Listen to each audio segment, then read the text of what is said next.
seja mais um inscrito no canal. E não se esqueça de deixar o seu curtir e like no vídeo. No começo, a escuridão. Depois, uma explosão deu origem a sistemas em constante expansão de tempo, espaço e matéria.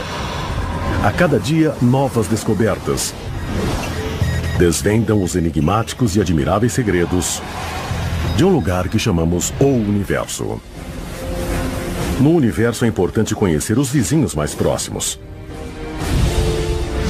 Mas quanto realmente sabemos sobre nosso pedaço da Via Láctea? Apenas nos últimos anos, os cientistas descobriram segredos incríveis ocultos em nosso quintal. Novas luas, novos planetas e novos mistérios. É como se houvesse uma casa na sua rua e você nem soubesse disso. Conheça os vizinhos que estão só de passagem. Existem planetas vagando pela galáxia sem rumo, sem um lugar para chamar de lar. E velhos amigos cujos dias estão contados. É possível que Betelgeuse torne-se uma supernova esta noite. Venha conosco em um passeio pelo bairro. E vamos conhecer o nosso lugar na Via Láctea.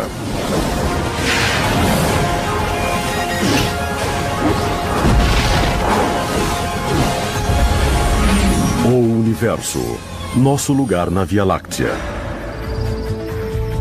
Este não é o seu bairro.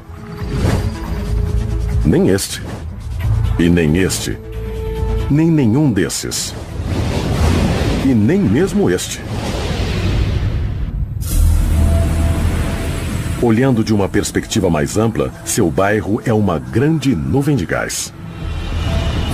Os astrônomos dizem que o sistema solar está se movendo pela nuvem interestelar local, também chamada de fluff local, por causa de sua baixa densidade e forma irregular.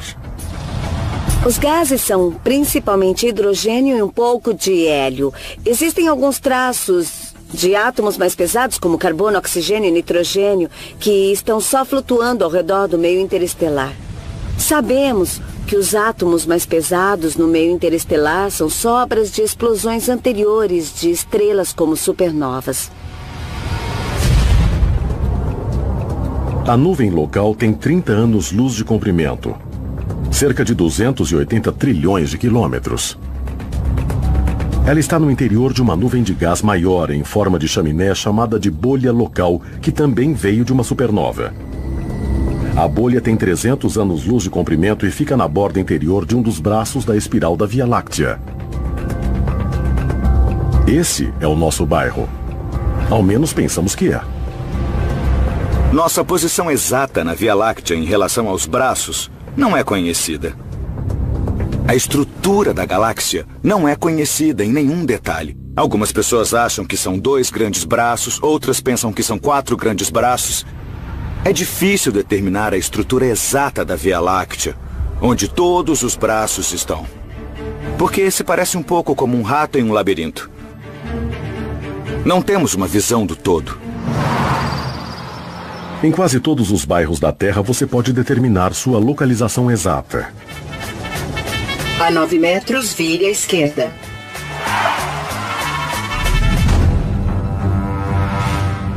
Mas quando se trata de algo tão grande como a Via Láctea, o GPS não é uma opção. A galáxia tem, 100 mil anos-luz de largura. Via Láctea. Até explorar nosso bairro próximo envolve muita incerteza. Mas se tivéssemos um sistema de posicionamento galáctico, ele provavelmente nos colocaria a meio caminho entre o alto e o fundo da Via Láctea. E no meio entre a borda externa da galáxia e seu núcleo central. O nosso sistema solar está a cerca de 26 mil anos-luz do centro da nossa galáxia. Segundo uma hipótese, temos uma posição muito exclusiva. Existe a ideia de que apenas as estrelas em uma certa gama de distâncias do centro da galáxia estão na chamada Zona Galáctica Habitável. Ou seja, pode existir vida nos planetas que rodeiam essas estrelas. Esse é exatamente o lugar certo, com uma estrela na temperatura certa e um planeta na distância certa, para haver muita água em estado líquido na superfície, onde a química da vida começou e evoluiu até nós. A extensão geral da zona galáctica habitável vai de 13.000 a 35.000 anos-luz do centro da Via Láctea. A parte principal, onde estamos, vai de 20.000 a 29.000 anos-luz do núcleo. Dentro dessa zona, bairros antigos foram destruídos para abrir espaço ao que chamamos de lar. Dependendo de como se olhe para as coisas, nosso bairro local, o nosso sistema solar, é realmente um lugar relativamente seguro em comparação com o que parece acontecer. Se olharmos o universo mais amplo. Em sua história recente, o nosso sistema solar foi um local muito mais violento. E o material que formou o Sol e os planetas ainda estava se ajustando. Havia todo tipo de colisões e eventos violentos ocorrendo. E isso deu origem a este local agradável, calmo, relativamente calmo que temos hoje. Pensamos que as primeiras estrelas formaram-se com hidrogênio e hélio apenas, mas que, com o tempo, as estrelas funcionam como processadores que criam os elementos mais pesados. Isso é importante porque quando essas estrelas finalmente morrem e explodem, essas supernovas ou explosões de mortes estelares semeiam a galáxia e o material circundante com elementos mais pesados. Por exemplo, o carbono em nossas células, o oxigênio que respiramos, o cálcio em nossos ossos, o ferro em nossas células sanguíneas, todos são elementos pesados. Sabemos que o Sol é pelo menos uma estrela de segunda ou terceira geração porque existem planetas em torno dele, existem ferro e carbono e outros elementos mais pesados. Mas os processos que criaram a vida na Terra não parecem existir fora dessa zona. Perto da borda da galáxia, poucas estrelas explodiram, produzindo poucos elementos pesados. Mas para o exterior da galáxia não existem mais átomos de carbono, nitrogênio, oxigênio. Os átomos que são tão importantes para a química da vida. Assim, a zona habitável da galáxia termina em um ponto em que não se tem os átomos mais pesados para criar a vida. Se a parte externa da galáxia é um bairro ruim, a área central é ainda pior. A gravidade dos planetas gasosos gigantescos pode nos destruir. E existem outros perigos quando nos aproximamos do núcleo da galáxia. Na época de Copérnico, pensávamos que éramos o centro do universo. E mesmo quando passamos a saber mais sobre os céus, ainda pensávamos estar no centro da galáxia. Agora que sabemos ainda mais, nós vemos que temos mesmo sorte por não estar no centro. No centro da Via Láctea, sugando matéria e até luz, está a estrela A de Sagitário.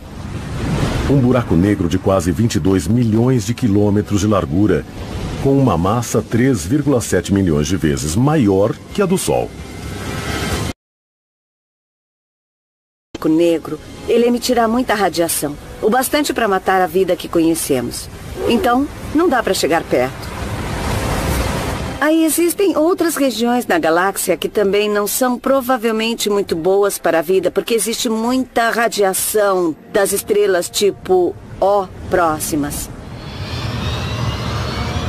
As estrelas tipo O são gigantes, mais quentes que o Sol, com 10 a 50 vezes mais massa e que emitem imensas quantidades de radiação ultravioleta. Perto dessas estrelas, não nos preocupamos com queimaduras, mas com a extinção. Provavelmente, não é fácil sobreviver em um ambiente em que se esteja perto de muitas estrelas tipo O. As estrelas tipo O podem destruir planetas ainda em formação. A radiação dessas estrelas é tão forte que, na verdade, varre o material dos novos sistemas planetários que ainda estão em formação.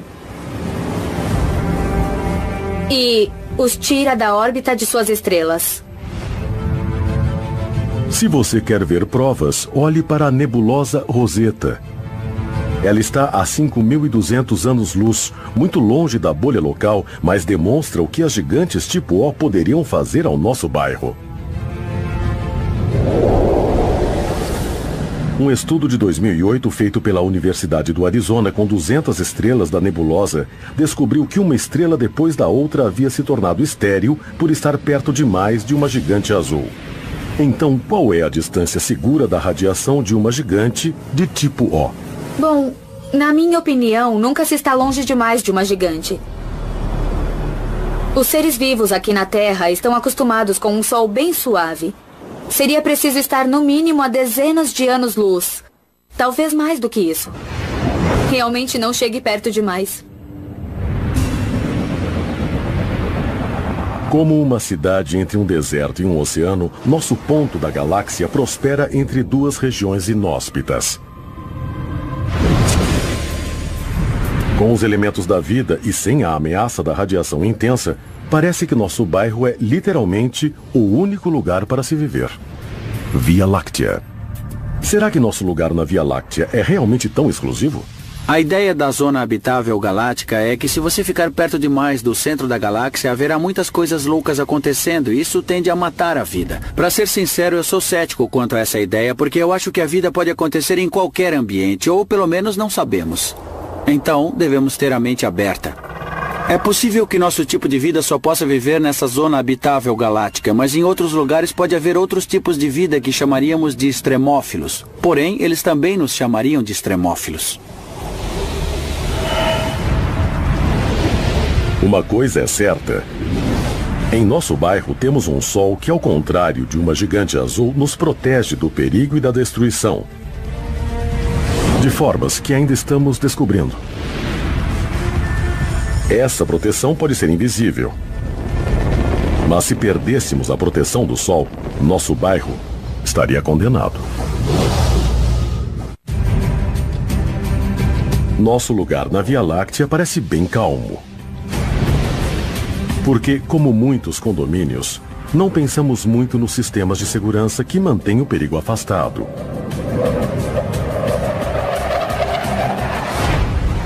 Muitas cidades nas margens dos rios e oceanos têm represas e diques que as protegem de inundações.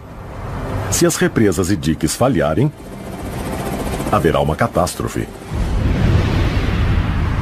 Existem ameaças e defesas também em escala galáctica. O espaço está cheio de radiação, conhecida como raios cósmicos.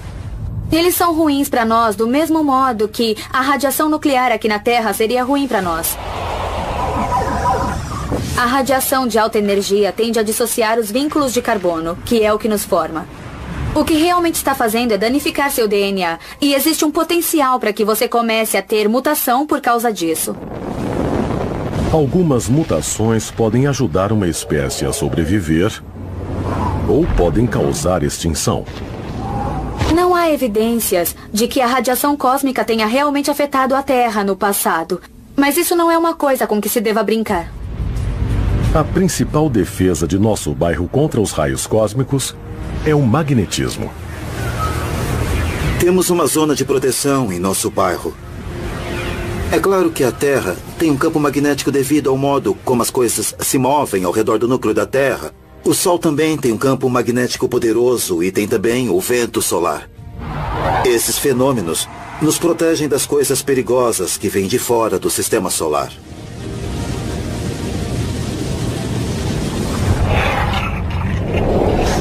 O campo magnético do Sol é varrido pelo vento solar. Fluxos de prótons e elétrons carregados que são lançados fora do Sol a 1 milhão de quilômetros por hora. Essas partículas ficam no sistema solar entre os planetas e realmente alongam as linhas do campo magnético em padrões complexos. O vento solar leva o campo magnético para mais de 3 vezes mais longe do que a órbita de Netuno. Mas a 15 bilhões de quilômetros em um lugar chamado heliopausa, o vento solar perde impulso e praticamente para. 15 bilhões de quilômetros. Quando isso acontece, ele transforma o campo magnético do Sol em uma barreira contra os raios cósmicos do espaço interestelar. Essa é a Helio-Sheet. Helio-Sheet. Se não fosse por essa proteção, os raios cósmicos atingiriam o sistema solar o tempo inteiro. A Helio-Sheet age como um tipo de gaiola de tubarão para esses raios cósmicos que chegam e que poderiam influenciar o nosso planeta. Alguns conseguem atravessar, mas não chegam tão intensos como seriam sem essa proteção. Costumava-se pensar que a Helio-Sheet era uma barreira elegante, feita de cortinas de força magnética.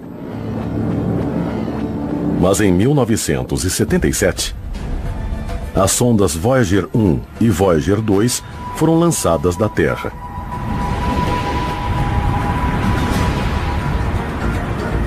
No início do século XXI, esses aparelhos enviaram informações indicando que as linhas de força magnética do Sol não fluem suavemente. Elas se rompem e se reagrupam em uma espuma magnética agitada. E cada bolha dessa espuma tem 160 milhões de quilômetros de largura. Pensávamos que era uma barreira suave e agradável, mas na verdade esse é um lugar agitado com muitas bolhas e padrões. Acho que sempre haverá pessoas que pensam que o universo é mais elegante do que é, e pessoas que acham que é mais violento do que é. E sempre nos surpreendemos de um modo ou de outro. A verdade é que alguns aspectos do universo são muito elegantes, e outros aspectos são muito confusos.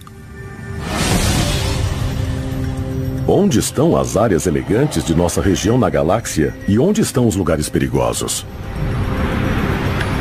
Isso é difícil de saber com tanto gás e poeira no cosmos. É como se olhássemos atrás de mim em Hollywood, tem até um arco ali, o prédio da Capitol Records. Mal se consegue vê-lo. E depois, além dele, existem algumas montanhas muito indistintas. É porque existe poeira no ar, bloqueando a visão. E a própria montanha impede minha capacidade de ver além dela. E é meio como a poeira em nuvens moleculares muito densas. Quando se atinge uma grande parede de nuvem molecular densa, cheia de poeira, não se vê mais nada. Quando exploramos nosso bairro galáctico, o que vemos depende de como olhamos para as coisas. Uma das coisas que aprendemos com a história, olhando para os céus, é que cada vez que se olha de um jeito diferente, vemos coisas novas. E olhar para os céus de um jeito diferente muitas vezes significa só olhar numa parte diferente do espectro eletromagnético. Quando olhamos para os céus com nossos olhos ou com a ajuda de telescópios ópticos, na parte visível do espectro nós vemos os céus noturnos e há muito para ver. Mas isso é só uma fração do que existe ali. Alguns telescópios espaciais veem através da poeira cósmica com visão infravermelha, similar à usada pelas câmeras infravermelhas comuns. Eu trouxe comigo este saco plástico. E quando eu ponho a minha mão dentro do saco, você não pode ver quantos dedos estou mostrando. Com a câmera infravermelha você vê o calor saindo do meu corpo e o meu rosto, que é quente, fica vermelho e branco. Mas meu cabelo, que é frio, aparece azul. Assim, com a câmera infravermelha, você deve perceber quantos dedos estou mostrando, mesmo que não possa ver através do saco. É assim que os astrônomos olham através da poeira cósmica quando querem ver coisas que estão ocultas à visão. Por exemplo, as estrelas que nascem são muito quentes e ficam ocultas em poeira, mas nós as vemos com o infravermelho. Alguns objetos são transparentes ou opacos, dependendo da frequência da luz que está tentando passar por eles. Assim, de fato, alguma coisa que está no caminho, como muita poeira interestelar ou gás, e impede o modo em que os telescópios podem ver, é realmente invisível em outra parte do espectro e podemos ver o que está atrás. Com o infravermelho e outros comprimentos de onda, nós descobrimos muitos vizinhos que não conhecíamos. Existe um conjunto de instrumentos que estão explorando a lição de que se olharmos com uma parte específica do espectro, veremos os céus de um modo bem particular. Pelo que observamos, parece que alguns vizinhos antigos podem ter ajudado a vida a se formar na Terra, enquanto alguns vizinhos novos podem nos exterminar.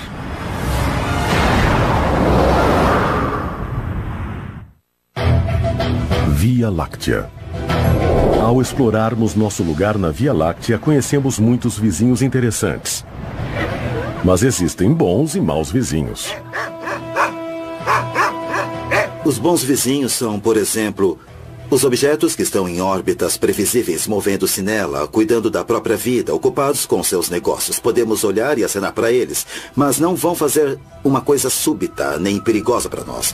Os maus vizinhos, então, são as coisas que podem fazer uma coisa instável. Elas podem fazer algo que nos afete, no modo que não podemos prever quando vai acontecer. Isso poderia ser uma estrela que morre e explode. Ou poderia ser uma coisa que colide e empurra outro objeto que vem girando na nossa direção.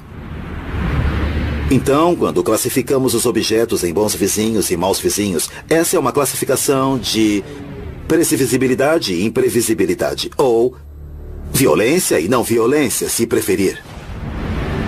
Algumas vezes, um bom vizinho traz um presente inesperado. Isso pode ter acontecido conosco bilhões de anos atrás, quando a Terra ainda estava esfriando e se formando com material reciclado de um Sol reciclado. Podemos ter recebido um presente que mudou tudo.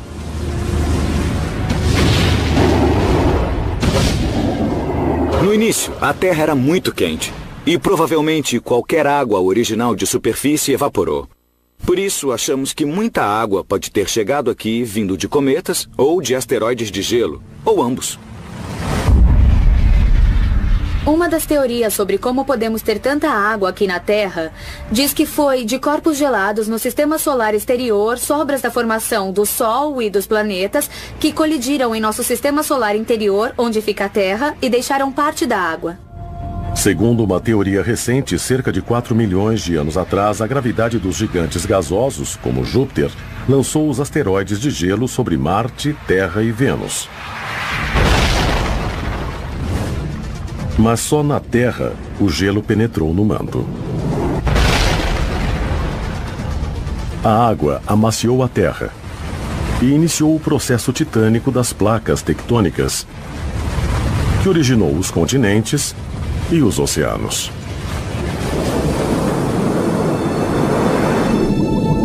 E como a vida se formou nos oceanos?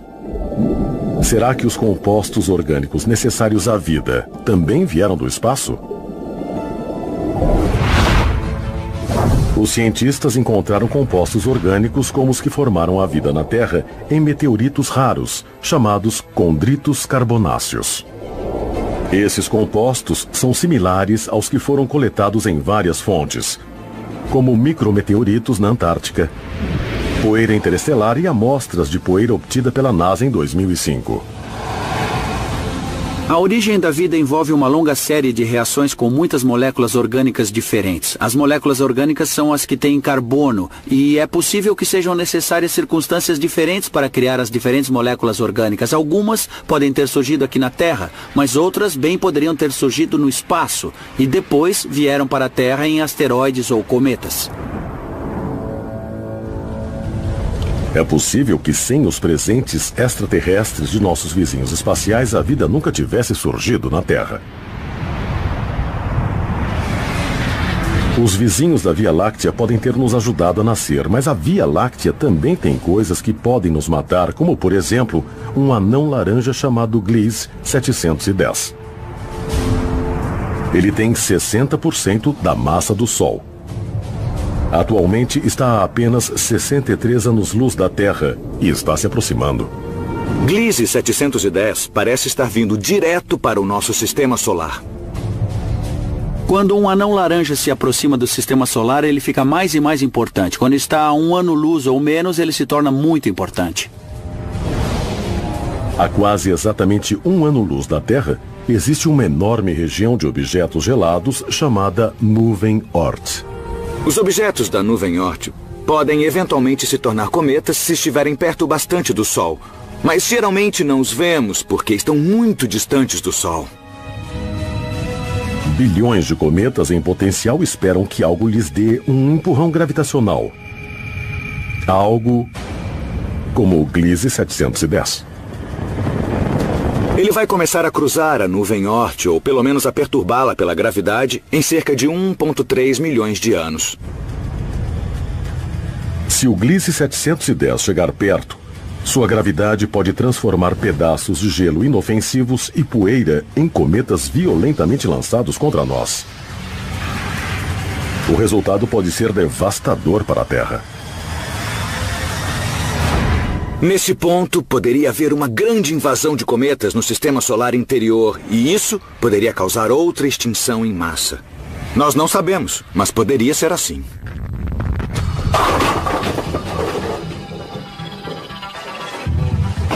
Os astrônomos dizem haver 86% de chances de que o Gliese 710 atravesse a nuvem Oort.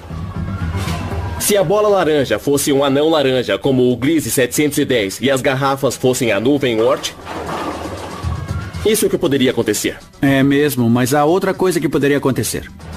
Existem 14% de chances de que o Gliese 710 só passe direto por fora da nuvem Oort sem cruzá-la em nenhum ponto. Porém, mesmo sem um impacto direto, o efeito da gravidade da estrela poderia perturbar alguns cometas e enviá-los direto para nós. Assim, a estrela mandaria só alguns cometas para o sistema solar interior. É preciso que um cometa atinja a Terra para ter uma catástrofe. Temos mais com que nos preocupar. Existem mais de 150 estrelas perto o bastante para nos perturbar nos próximos 2 milhões de anos. As estrelas da nossa galáxia, a Via Láctea, estão ligadas pela gravidade e se movem em várias direções, em geral com uma rotação ao redor do centro da galáxia, mas nem todas as órbitas são exatamente iguais. Isso significa, da nossa perspectiva, que uma estrela pode estar se afastando ou se aproximando de nós. A NASA estima que existam mais de 20 mil asteroides próximos da Terra com mais de 90 metros de diâmetro. Como o 2005 YU-55, que em novembro de 2011 chegou mais perto da Terra do que a Lua. Ele pode se aproximar mais em 200 anos. Como seria bater com um rochedo desses? Pense em Nagasaki, no final da Segunda Guerra Mundial. E multiplique por 4. Ao procurarmos vizinhos, bons e ruins, no nosso bairro da Via Láctea, encontramos algumas surpresas. Agora temos indícios de estrelas frias o bastante para serem tocadas e planetas saídos da ficção científica. A exploração do nosso lugar na Via Láctea tem trazido muitas surpresas.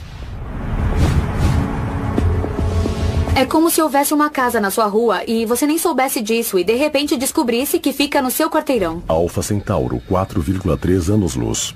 Veja Alfa Centauro, a estrela mais brilhante na constelação Centauro, e depois do Sol, nossa vizinha estrela mais próxima, a 4,3 anos-luz, ou 40 trilhões de quilômetros de distância. No século XVII, os astrônomos anunciaram que Alfa Centauro era, na verdade, 2 estrelas.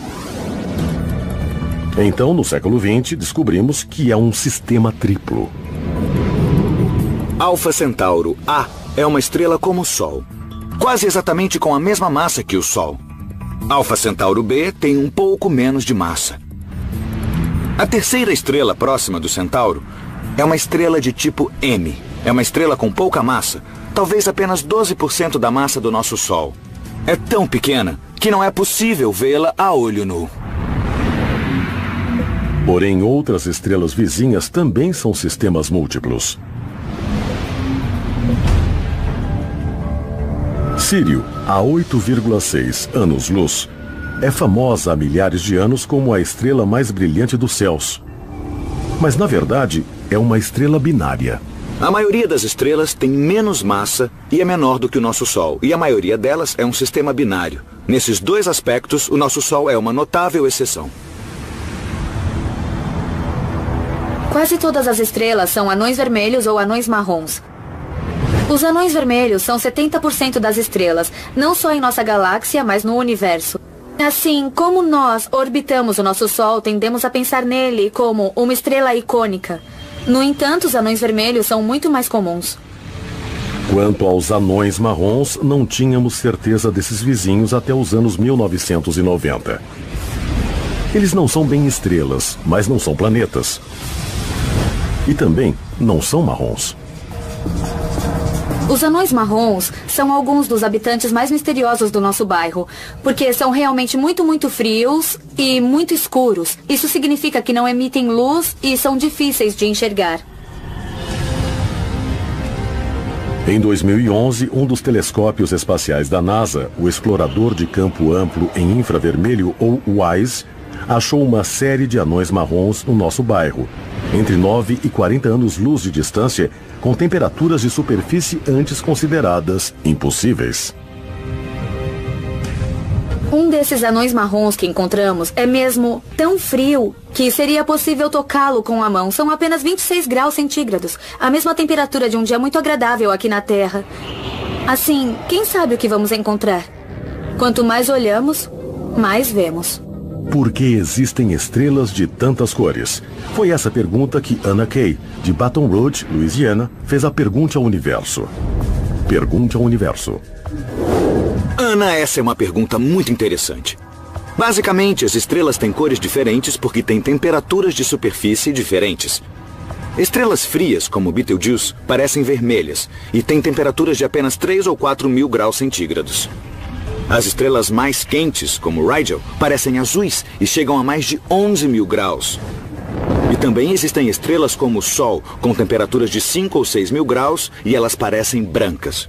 Bom, o Sol parece amarelo quando se põe por causa dos efeitos atmosféricos. Na verdade, ele é branco. Pergunte ao Universo. Existem mais do que estrelas no universo.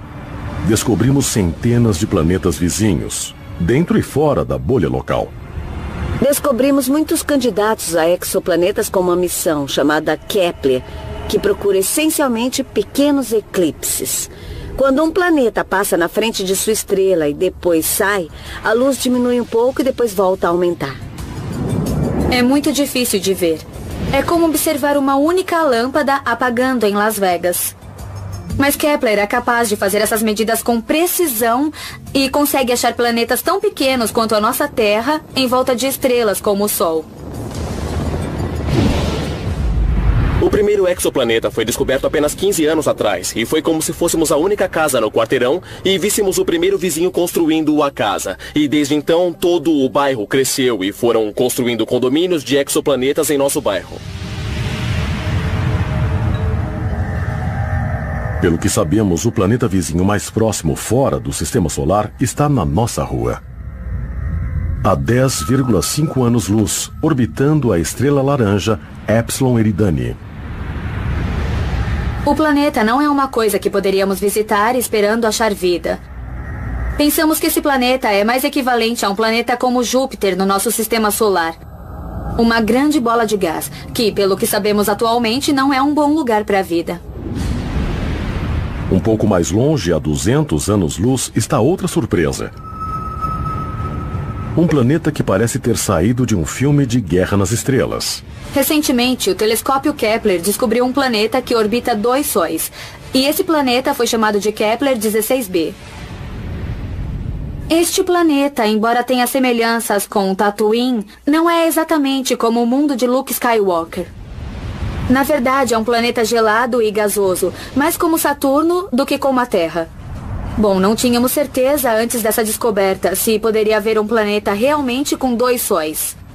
E agora que nós achamos um, sabemos que isso é possível e é realmente interessante, porque significa que esses sistemas binários são bons lugares para procurar planetas. Em 2011, os astrônomos revelaram um novo tipo de planeta no nosso bairro. O sem-teto. Tem havido algumas indicações de que existem planetas isolados que não estão em órbita ao redor de uma estrela. Eles começaram em órbita em volta de uma estrela, mas por algum motivo foram expulsos do seu sistema solar e agora estão vagando sem rumo pela galáxia sem um lugar para chamar de lar. Então eu fico pensando se logo teremos outra definição que abranja esses corpos que costumavam ser planetas e não orbitam mais uma estrela. Eu acho que ainda é válido se referir a esses corpos ejetados como planetas, porque planeta é a palavra grega para viajante. E eles estão mesmo viajando pelo espaço. Também descobrimos novas coisas sobre nossos vizinhos no Sistema Solar. No verão de 2011, o telescópio espacial Hubble tirou as primeiras fotos da quarta lua do planeta Plutão, até então desconhecida. Você pode ficar pensando, Plutão nem está tão distante, porque demoramos tanto para descobrir a quarta lua. Bom, é porque ela é muito pequena, com 16 a 30 quilômetros de diâmetro e tem luz fraca. Ela só reflete um pouquinho da luz do Sol. A nova lua provavelmente é um mundo gelado e sem vida, como o próprio Plutão. Até agora, todos os vizinhos recém-descobertos são quentes demais ou frios demais para poder abrigar vida. Mas a busca continua. Então, embora isso ainda não tenha acontecido, estamos em um ponto em que a tecnologia supre nossas necessidades. E realmente poderemos começar a encontrar planetas como a Terra em um futuro muito próximo. Porém, ser capaz de determinar se eles iriam suportar a vida é uma tarefa muito mais difícil. Nenhum dos exoplanetas que descobrimos na nossa área da Via Láctea é uma ameaça para nós. Mas o que podemos dizer das estrelas? Algumas delas poderiam morrer e nos levar com ela?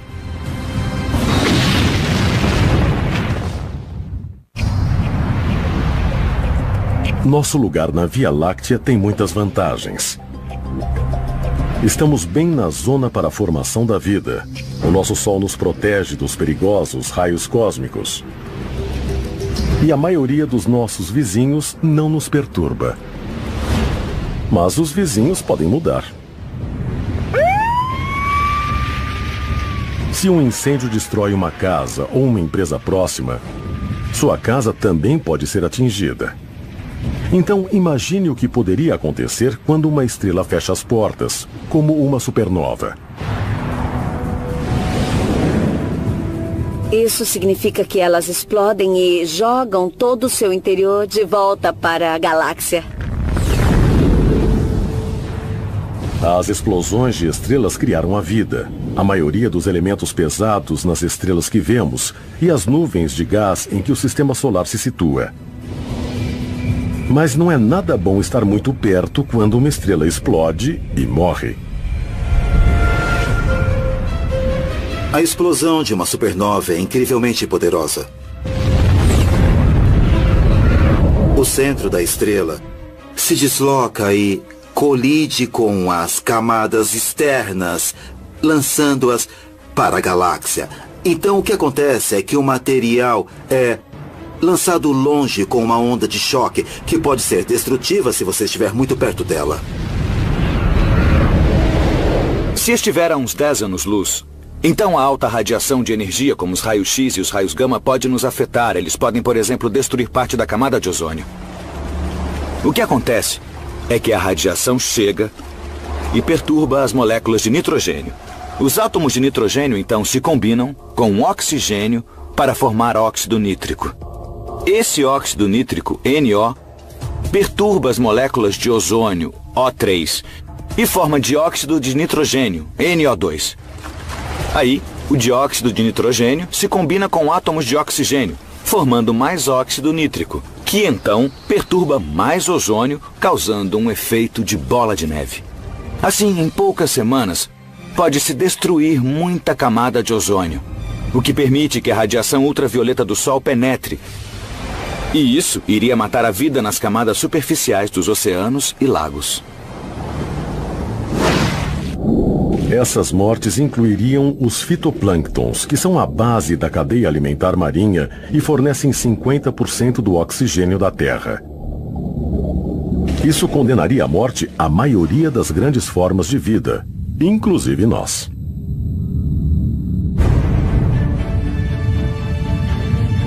Uma candidata à extinção estelar está fora da bolha local, embora seja uma visão familiar há milhares de anos. A supergigante vermelha, Betelgeuse.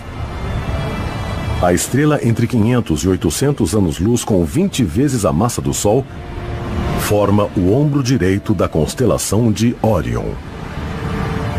Betelgeuse está perto do fim de sua vida.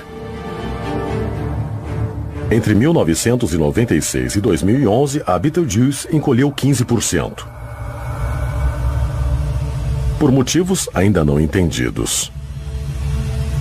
A gigante vermelha pode se tornar supernova em 500 mil de anos, ou isso pode já ter acontecido. É possível que Betelgeuse se torne supernova esta noite, ou amanhã à noite, ou na semana que vem. Mas é muito mais provável que se torne supernova em 100 mil anos ou em algumas centenas de anos. Como Betelgeuse está a algumas centenas de anos-luz de nós, é possível que ela já tenha explodido e nós não saibamos, porque a luz ainda não nos alcançou. É bom saber que mesmo que Órion desloque o ombro, Betelgeuse está longe demais para afetar nosso bairro.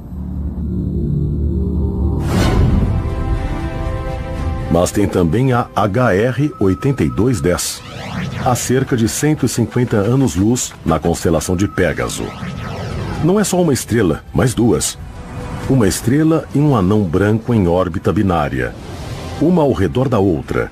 O anão branco tem 15% mais massa do que nosso Sol e não está a ponto de se tornar supernova ainda. A HR 8210 é um sistema binário, duas estrelas que orbitam uma a outra, e uma delas até já morreu e é um anão branco. Bom, esse sistema tem o potencial para que, quando a estrela, que é muito quente agora, começar a se aproximar da morte e começar a inchar, ela comece a lançar material para o anão branco. Essencialmente, esses sistemas são como estrelas zumbis que comem seus companheiros. Quando essa estrela normal começar a se expandir, o anão branco vai começar a roubar material de sua companheira, ficando com mais massa. E se ele atingir um certo limite instável, vai explodir como uma supernova de tipo 1A. Estamos longe o bastante para não termos danos colaterais quando a HR 8210 explodir. Se quiser estar completamente seguro com uma supernova, você deve ficar pelo menos a 100 anos-luz. 10 anos-luz poderiam ser suficientes, mas talvez não. Depende de qual efeito o atingir primeiro. Mas isso não vai acontecer por muito, muito tempo. E até lá, teremos nos movido e ela terá se afastado, porque tudo na galáxia está mesmo a caminho de algum lugar. Então, com o tempo isso pode acontecer, mas quando isso ocorrer, provavelmente não estará mais perto da Terra. Mas não se sinta tão seguro. A ameaça da HR 8210 só foi descoberta em 2002. Quantas outras supernovas em potencial existem por aí? Quanto elas estão perto de nós? E quando elas irão explodir?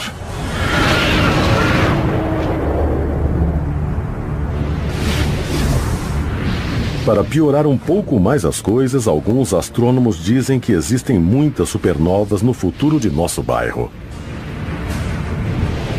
Nosso sistema solar orbita a galáxia em uma velocidade diferente da velocidade dos braços espirais. Isso significa que em algum momento vamos entrar em um braço espiral. E como existem mais estrelas massivas ali, algumas delas estarão no final da vida, criando supernovas e ameaçando a vida na Terra. Porém, nosso lugar na Via Láctea está seguro esta noite, e pelo menos por alguns milhões de noites no futuro. Tempo bastante para mais explorações. E mais surpresas.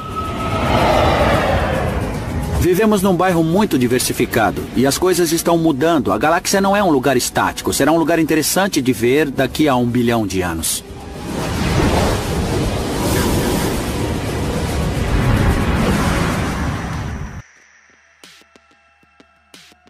Muito obrigado pela inscrição no canal e pelo seu curte e like.